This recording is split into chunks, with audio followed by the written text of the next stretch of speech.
right. Hi, everyone. All right, just getting set up here. Just want to make sure everybody can see and hear me okay. All right.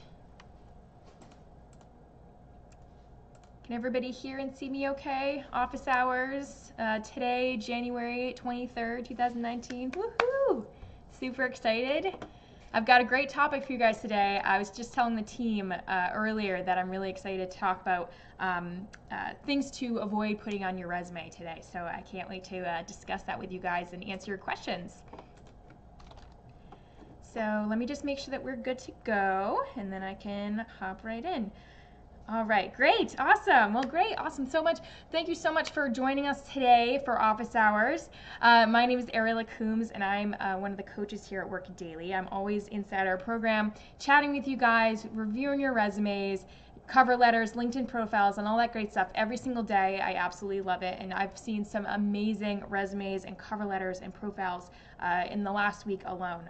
So it's pretty great. It's pretty rewarding to go in there and see the transformation take place. So I'm super excited to answer your questions today. So for those of you who haven't joined us in Office Hours before, what we typically do is it's usually me or JT O'Donnell, who's our head coach here, and what we typically do is kind of start off the session with a little topic to kind of get things started. It's kind of like a quick informational session on a topic that we've noticed inside coaching, and then we'll answer questions around that, but then we'll open it up to general Q&A. So if you have a burning career question that you need answered and you're not in our program or you're in our program, that's totally fine too, then you can absolutely ask it in today's session. What I will say is that we do have a lot of people join us usually for these sessions. They're only 30 minutes long, so we can't get to every single question, which is unfortunate, but we try our best. And if you want to get your question answered guaranteed, then you want to definitely join us inside our platform. It's super cheap. It's like $29 a month, and you get guaranteed answers from our coaches. Okay, so just a heads up there, but we will try our very best to make sure we answer your question today. Okay, all right. So I have my notes here because I have some specific stuff I want to go over. I want to make sure that I'm getting it all right here. So let's get started. Okay, so today I want to go over some things that I constantly see on the first drafts of resumes that and LinkedIn profiles that I see in our program all the time. So it's very important that you get and you put in the right information on your resume and on your LinkedIn profile, because it helps you both optimize your materials for your skill sets that relate to the jobs, but it also helps to brand you for those opportunities, right? So if you're incorporating the wrong language or the wrong skill sets, or you're not wording them correctly, then you're hurting yourself in your job search, because it's not helping you to get past that first process. So when your resume and your LinkedIn profile come into play, recruiters and hiring teams and employers are really just looking to make sure that you check off the basic boxes of, can you do this job? Do you have the basic skills needed to, do this work? And then they'll bring you in for an interview, and that's where they'll go in and talk about, in-depth examples of times that you've had to deal with this type of work, certain work situations, and really get more in depth with that type of question and answer type thing. So they're at that point in the process, they're really looking to judge your personality, just to get an idea of the depth in which you use your skill sets, your aptitude for the job, and that kind of thing. So that's kind of a more in-depth process there. But your resume and cover letter and your LinkedIn profile, that's really just getting your foot in the door, okay, to show that you're motivated to do the job and you're passionate about the work, which is really your cover letter. You're connected to the company. But your resume and your LinkedIn profile really should just check off the boxes. I have the basic skills and they're related to this job, right? So you don't want to go over the top here, okay? We typically say your resume should be kind of like a highlight reel of your experience, and you really should just showcase the most relevant stuff to that opportunity, okay? Which is why we tell you to customize every single resume for the job that you're applying to, okay? So it's very important that you do this. Now, things that we typically see in resumes, first, second drafts, a few skill sets that you want to remove altogether, because you're wasting valuable real estate in this part of the process, right? That material, that resume, that LinkedIn profile. Because if you're incorporating the wrong language on that resume, it can stop you from getting an interview, right? Because you're not showcasing the right skill sets. Okay, so it's really important that you get that right. So I'm sure you guys have heard this before, but I see it constantly, so I'm going to continue to reiterate this because it's so important. You really want to avoid putting soft skills or character traits on your profile or on your resume. Okay, so what are those things? So, detail-oriented, motivated, innovative, enthusiastic, goal-oriented, passionate, analytical, entrepreneurial. Those are all traits. They're soft skills. They're qualities about you as a professional.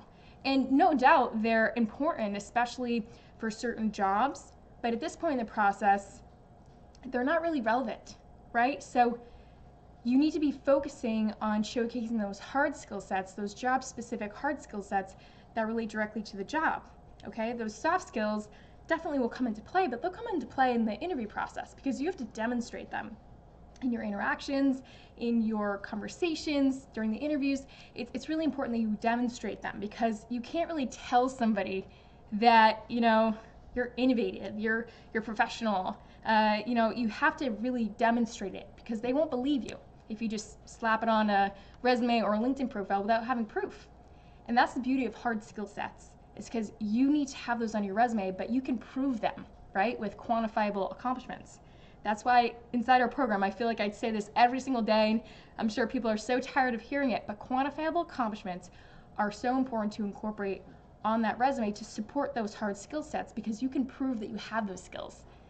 Soft skills, you can't really do that, right? You have to have a longer explanation. It's more of like, this is a situation that happened, this is what I learned, this is how I grew. You have to really go more in depth, and that's a conversation. That's not something that you can incorporate into your resume, because not only is it going to add more length to your resume, but you're going to make that reader dig for that information, and you're not going to be optimizing your resume or LinkedIn profile with the right information, which is that, those hard skill sets that are really directly to that job. Okay, so important that you avoid putting those on there. So I shared a few examples. So of soft skill sets. So more would be like collaborative, I see all the time. Social skills people put in there. Interpersonal skills, excellent work ethic, self-starter. Those are all things that you want to avoid putting on your resume. So if you can describe yourself as this, so if Joe is driven, Joe is collaborative, Joe is a self-starter, you want to avoid putting it on there. Okay, that's stuff that you need to focus on in your job interviews. Okay, so avoid those soft skills. The other thing that I see constantly, and you might not be thinking about, are skills that are too general, okay? So skills like communication, delegation, problem solving, leadership, organization, teamwork. Those are all technically hard skill sets, but they're incredibly general, right? They're too general. So you want to be more specific here. And this is important because if you had two resumes and they mirrored each other, but one of them had those skills, those hard skill sets that were really specific to that job or that industry, and the other one just focuses on those general skill sets, communication, delegation, organization, coordination, which one's going to get that opportunity? Which one's going to get that job interview? The one that's more specific to that opportunity, because again, it brands you for those types of skills. You understand the industry, and you've optimized your resume for those specific opportunities. In terms of your LinkedIn profile, if you're just incorporating those general skill sets, you're not going to get pinged for opportunities that are relevant to the jobs that you want. So, for example, if you are in, if you work in events and you're an event planner, and you just list skills like coordination, planning, organization, you're probably going to get pinged for a lot of random opportunities that have nothing to do with event planning. But if you put in event planning, event coordination, event, whatever, you're going to get more specific opportunities, in your inbox, right? So does that make sense? So if you are finding yourself putting things like communication, organization, coordination, delegation, things like that on your resume, see how you can make them more specific to that industry or to that job, because it's going to brand you're going to brand yourself better for that opportunity. It's going to be more specific. It's going to help you optimize both your resume and your LinkedIn profile. And it's just going to be all around a better way to stand out, from that competition. Okay, does that make sense, everybody? Okay, so in conclusion, avoid listing those soft skills, those character traits, because you can't really back them up. Okay, they're just adding length to your resume, which should be short and simple and focus on those hard skill sets that relate to the job. And ask yourself, if you're having trouble figuring this out, is this something that would describe me? Or can I quantify this? If you can't quantify it, then don't put it on there, right? And then, can I replace this with a better, more relevant hard skill set? Okay. And then the other thing is just avoid those general skills if possible. Sometimes you have to have them on there, but if you can, really try to make them more specific to those opportunities, okay? So it'll help you stand out against those other candidates. It's going to, again, help you brand yourself for those opportunities, and you're going to get pinged for more relevant opportunities if you, put more specifics in there.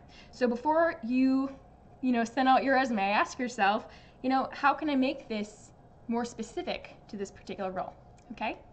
So hopefully that helps. In our program, we have a whole, it's like a skills table inside one of our courses, the job search plan.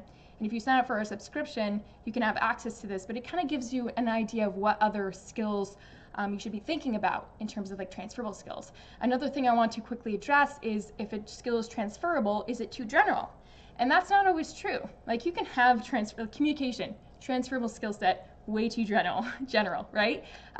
Customer service is a transferable skill set, but it's specific to a type of task, right? So it transfers throughout industries and throughout different jobs, but it's still a specific type of skill set, okay?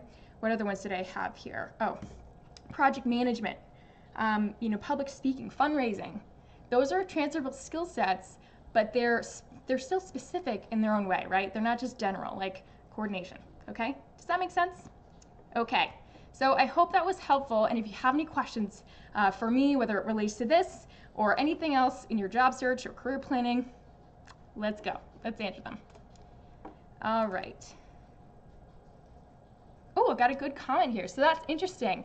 I've been guilty of doing this, and and as I saw detail-oriented appear in job descriptions, I thought it would be a good idea to add it to my resume. So this is a great point. So a lot of job descriptions incorporate these soft skills into those descriptions, right? And when you first see this, you're like, well, I want to optimize my resume for this opportunity. I'm going to include that in there. But unfortunately, again, it's kind of a waste of space because a lot of them, as you'll notice, have the same kind of soft skill sets: to be detail-oriented, to have good work ethic, to be organized and that kind of thing. And it's not really going to help you stand out. And again, it's something that you need to prove in the job interviews and the interactions that you have, the conversations. Excuse me. And this is actually another reason, which we tell this to you guys all the time because it's so important, but this is another reason why networking should be a priority in your job search, because you can, network with somebody, you can have conversations with somebody, they can understand your soft skill sets right off the bat, recommend you for opportunities based on those soft skill sets, and you can, focus on those that way, right? If you're just listing them on your resume, you're just kind of saying that you have them without any proof, right? And so that's not really going to help you. But that's a great point. A lot of job descriptions do include those. So, it's tough. That's why we're here, though, to tell you, what you should and shouldn't put in your resume and LinkedIn profile. Okay? All right. Question: to fill gaps on the resume, what is the best way to fill 2 years out of work? Okay, so great question. If you have a resume gap, and it really depends on what, I'm not sure why you have this gap, if you had to leave the workforce, if you had to care for a family member, if you just wanted to take a break, you were unemployed, I'm not really sure what happened here, but you want to think about what you were doing during that time, okay? To show employers that you weren't just kind of sitting around doing nothing, and that you were keeping your skills up to date, or you were taking care of a family member and you had more important things in your life at that point, okay? It's really important that you demonstrate that, because they're going to be wondering, what were you doing with your time for 2 years? So think about, were you volunteering? Did you take on a part-time job? Were you caring for a family member? You can list that on your resume. And we have a video on our YouTube channel all about that, filling resume gaps if you had to care for a sick family member. But essentially you just, list it on your resume, primary caregiver for this amount of time, and just kind of briefly explain the situation why you want to go back to work. Okay. Were you going back to school? Were you taking classes? How were you developing yourself in those 2 years, to kind of show them that you're still honing or gaining skill sets, right? You're not just sitting around, okay? And if there was nothing going on, then you're really going to have to think about your response. Okay, so if asked, what were you doing for the last few years, you have to use what we call the experience, learn, and grow model for this type of question. So you have to explain what happened to cause this break, explain what you learned and why it was so powerful, and then tell them, this experience really taught you that, you want to go back to work, you want to start contributing again. Okay, so being able to address those types of concerns from employers is so important, because if you can't, they're going to be worried that, something else is going on that's keeping you from work, or something is going on, and you need to be able to address that. Okay? All right.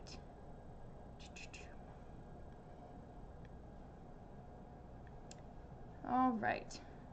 Question: what makes a good cover letter? What are key things to include? So cover letters, as some of you know, if you've been to office hours or if you're inside the program, you know that I love cover letters. I am obsessed with them. I kind of geek out over cover letters, and we have some amazing ones in there, but we essentially teach the following kind of structure. We teach a disruptive cover letter format that will help you stand out and connect with an organization, show them why you're motivated to and passionate about the work that you do. Okay, so first off, you want to explain why you feel connected to that organization. What is it about that company that makes you respect, appreciate, or admire that organization?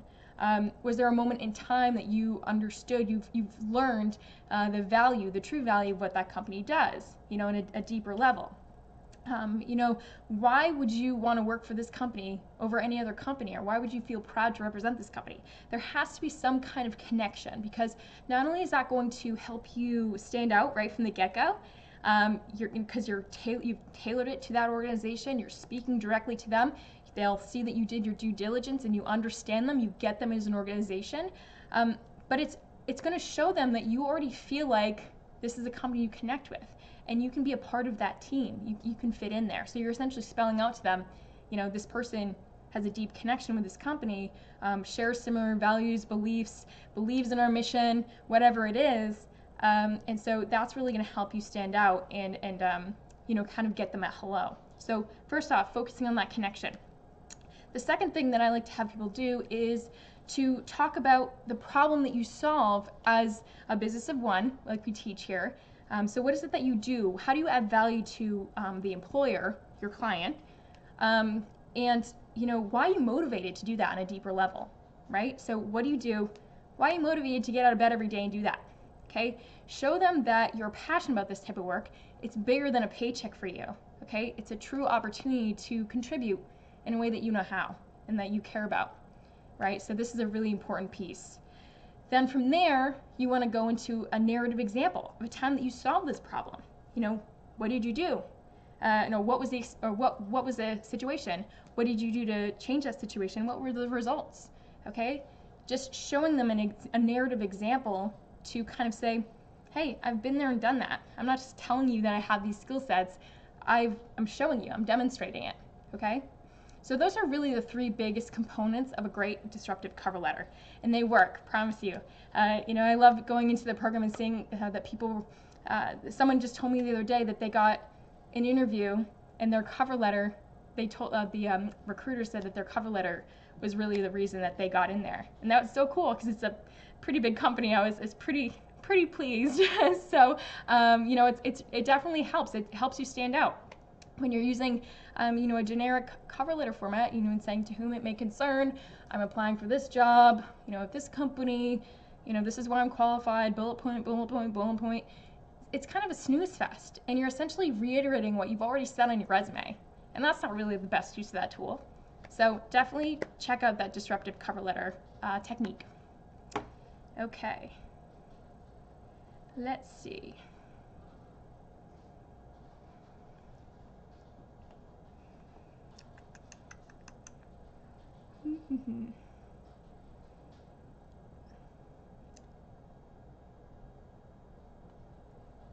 All right. So question. I have my resume in the Work It Daily format. I've written many disruptive cover letters and had help from my network to get to recruiters. No calls, no interviews, suggestions. Okay, so the first thing I would say to you is great job with your formatting, but I would say I suspect that maybe the way that you're branding yourself or the skill sets that you're choosing might not be exactly on point with that opportunity that you're pursuing.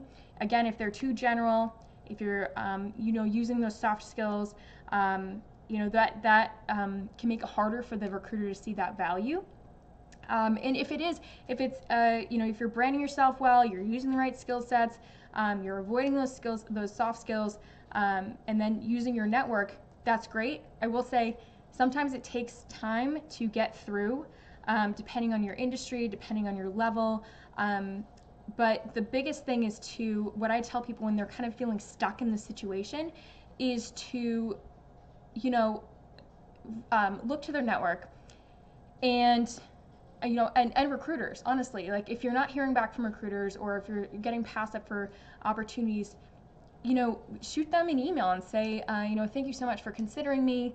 I truly appreciate you taking the time to review my candidacy here. I'm still interested in that organization. I'd really be proud to represent it. Is there anything else I can do to help stand out for an opportunity like this in the future? See if you can get any feedback. Is there something you can be doing better? Is there something that they are looking for that you don't have? It could honestly come down to, maybe you're not including some qualification that they need to have on there. Maybe you're shooting for a level that's not really the right fit. But having a little bit of feedback from recruiters, if you can get it, is really key. The other thing is that we teach here, and I'm not sure if you've done this yet, but is to make a list of those top 10 companies that you want to pursue, and start reaching out to people within those companies and start asking for informational interviews and start connecting with them and building a rapport and kind of, again, showcasing those soft skill sets through your conversations and branding yourself as solving this problem. And a network, someone who's able to vouch for you, can really help you get into those opportunities. Now, if you're just applying online, if you're using job boards as your primary way to search for jobs, that is a problem because, and I'm not saying that you are, but for those of you who are, it's a very competitive way to search for jobs. Only about 3% of applicants actually get a job through this. So it's your time is much better spent focusing on this networking strategy. So I'd say for you, maybe we look at your networking activities, how you're chatting with people, how you're asking for help, and that kind of thing. I think we might need to focus more on that. And also kind of just re-reviewing that content there to make sure that you're actually showcasing the right information. Because if you're not getting to that next level, something on the resume is probably not lined up with that opportunity. Okay? All right.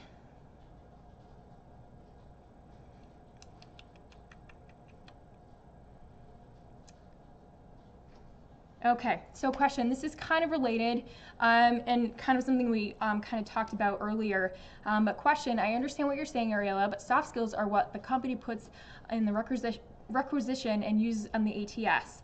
What will this do to our application? So again, if you are applying through a system and you're really relying on that system to screen you through that process, it's going to be very difficult. And yes, recruiters and employers are looking for people who have these soft skills, absolutely. But again, you could be 100% qualified for an opportunity and not go through the system because maybe you said something differently, or you're not including as many keywords on that resume. And it's just really, you need to avoid applying online whenever possible. Obviously, there are going to be situations that you have to, but going around that process and circumventing that and showcasing those soft skills to people instead of computers and showcasing your resume to those people, is going to help you way more than trying to put it online, right? So yes, they'll ask for those things, but it's not really going to help you move forward in that process because it's flawed, right? Those those filtering systems are flawed, and they're not going to move you forward in that process anymore. So being able to look to your network, to have them vouch for you, to have them see those soft skills in action, and see your resume and make it, if they can see that you really have these skill sets, these job specific skill sets, you're going to have a way better chance of them passing on your resume, or them making an introduction to the recruiter, or them giving you a recommendation or something. It's not worth focusing your time on those online applications, because you can keyword stuff your resume as much as possible, and it still might not get through. Again, 3% of applicants actually get the job. So, it's much wiser to kind of circumvent that process. And it's better for your brand as well, because you can demonstrate, again, those soft skills. Now, what I will say on that, before I move on quickly, is that if you're getting advice from that recruiter who works at that company, and they're saying you need to include these things on your resume, so if they really need you to put those soft skills on there, you do it, right? That's the only exception. So and this is only for that recruiter or the person you're working with at that company. They know their hiring process better than anyone else. They actually work through it. They have a process. If they need you to put certain things on your resume, then you do it. That's the only time that you would actually have things like objective statements or soft skills or career summaries. If they're looking for that information and they ask you to put it on there, then do it. But don't just accept, advice from a random recruiter friend or a hiring manager who's a friend or who doesn't work at that company, because they don't know that process, okay? All right.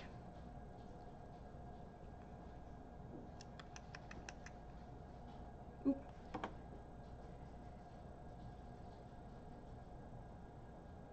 Okay, question. I'm applying to certain positions that I think have some skills that fulfill such jobs. I want to move as an account manager. I am more tech oriented. Any tips to better sell my skills? So so look at that, and this is something I say to our clients inside our program all the time. One, you have to customize your resume for that opportunity, like we talked about earlier. But if you're having a hard time figuring out what skills to include, go to that job description, right? Take a look at a few similar job descriptions for an account manager role. What are those job specific skills that they're looking for? What should you be focusing on? So you could have a resume, you could have it perfectly formatted. You can incorporate, some great hard skills, but then you go over to that job description and you see that there's some other skill sets that you forgot about. I said this to someone yesterday. You have more skills than you think you do. You have more skills than you give yourself credit for. And sometimes you just don't think about what other skills you've developed over your career until you see them. So go over into that job description, make a list of all those skill sets that are listed, cross out anything that you absolutely have no experience with at all, okay? You don't want to put those on your resume, because if you're asked about it, then, it's not going to work. So just use those skill sets, take that remaining list over and say, okay, so I have these skill sets. Maybe I'm structuring them differently on my resume. Maybe I completely forgot to include them. Maybe I should emphasize these skills more. It's because they're so related to this job. And that's really going to help you tailor that resume, that LinkedIn profile for that opportunity using those specific skill sets, those specific keywords. It's also going to help you brand yourself for that opportunity. And if there's any, and you said this is a tech job, look at the technologies too. So software programs, systems, platforms, those are all opportunities to optimize your resume and LinkedIn profile as well.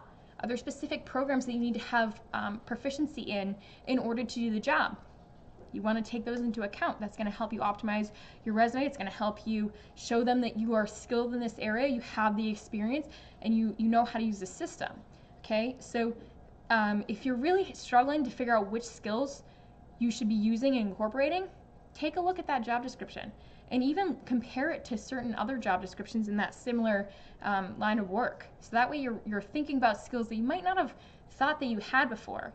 And then the most important thing is, after you come up with those skills, think about the quantifiable accomplishments you've had in the past that support those skills. Because if you just put those up at the top and you don't have any proof that you use them, you know, it's not really going to help you, because when you're asked about it, you're going to, you know, you're not going to know what to say. You're not going to know what example to use. You're not going to be able to quantify how you've used the skill set in the past. And that's not going to be a good look for you. So make sure that every skill set that you list has some kind of quantifiable accomplishment tied to it to show that you've used this and you have experience with this skill set in the course of your career. Okay, so hopefully that helps. All right. So I have time for one more question. Let's see. Okay, question. What would you consider if the job is in another state? I'm choosing states with a good cost of living. What else should I consider as to pay? So yes, think about cost of living. You know, consider that, you know, different jobs in different locations obviously are going to have, you know, different rates. So what we say is that if you're applying for a job or you're trying to relocate, go on Glassdoor, PayScale, Salary.com, and research the type of role that you're going for and, you know, what it's that salary is from that location. So that way you have a better idea of what to be expecting in terms of pay, so you can understand if it's, you know, realistic or not to make that move. We also have a great video on YouTube about relocating, you know, doing a long distance job search, and surprise, surprise, a big part of that is networking, right? You know, figure out your top companies there, researching them, setting up informational interviews, getting your foot in the door that way, and you know, kind of you know, building you know, some roots there, getting some roots there before you move, because that's really going to help you get that job. Okay. So definitely check out that video. It's gonna it has so much information in it. But if you're looking about, you know, thinking about salary and money, definitely research the salary rates in that area for that type of role. Okay. All right, everyone. Well, that is it for me today. But thank you so much for joining me. I hope that was a helpful session for you guys. And join us next week for office hours. We usually have them 1 o'clock Wednesdays for 30 minutes. So definitely check it out. Okay, well, everyone have a great rest of your week.